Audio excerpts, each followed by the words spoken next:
Gió lên rồi căng vườn cho khoái, cát trèo lên ta nướng khô khoai. Gió lên rồi căng vườn theo gió, kéo trải cho tôm cá vô khoai.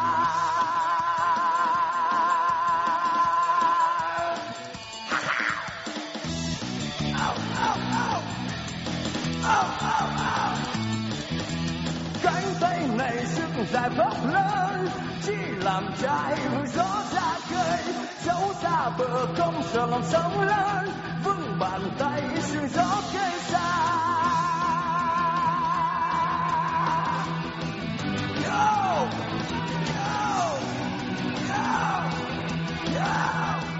Yo! Yo! Ow! Ow! Ow! Come on! Gió lên rồi căng vườn cho khoái, cát trèo lên ta nướng khô khoai. Gió lên rồi căng vườn theo gió, kéo trải cho tôm cá vô khoai.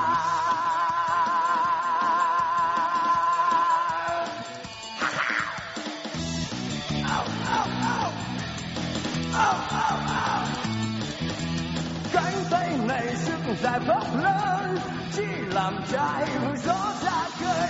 Dẫu xa bờ không sợ lòng sóng lớn, vững bàn tay sương gió cây xa. Yo! Yo! Yo! Yo! Yo! Yo! Ow! Ow! Ow! Come on! Gió lên rồi căng vườn cho khoái, cát trèo lên ta nướng khô khoai.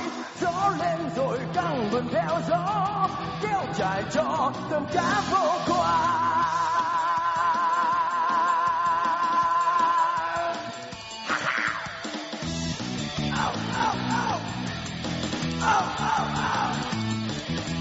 Cánh tay này sức dài bốc lớn, chỉ làm trai vui gió ra khơi.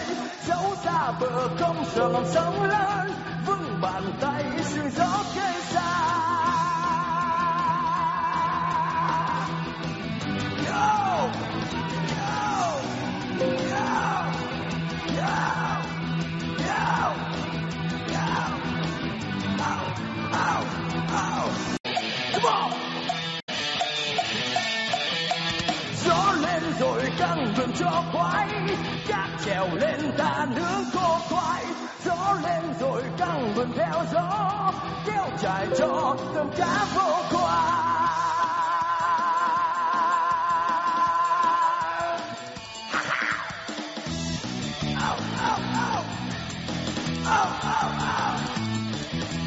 Cánh tay này sức dài bốc lớn, chỉ làm trai vui gió ra khơi.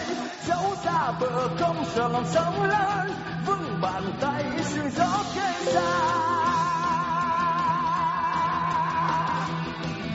Yo! Yo! Yo! Yo! Yo! Yo! Ow! Ow! Ow! Come on! Gió lên rồi căng vườn cho khoái, cát trèo lên ta nướng khô khoai. Gió lên rồi căng vườn theo gió, kéo trải cho tôm cá vô khoai.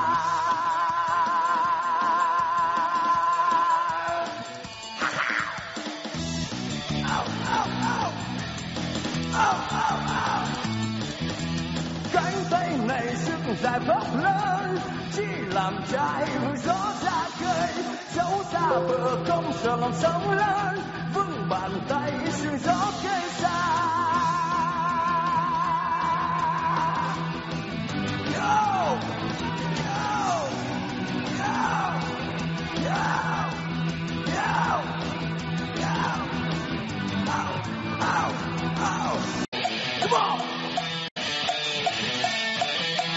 Gió lên rồi căng vườn cho khoái, cát trèo lên ta nướng khô khoai. Gió lên rồi căng vườn theo gió, kéo trải cho tôm cá vô khoai.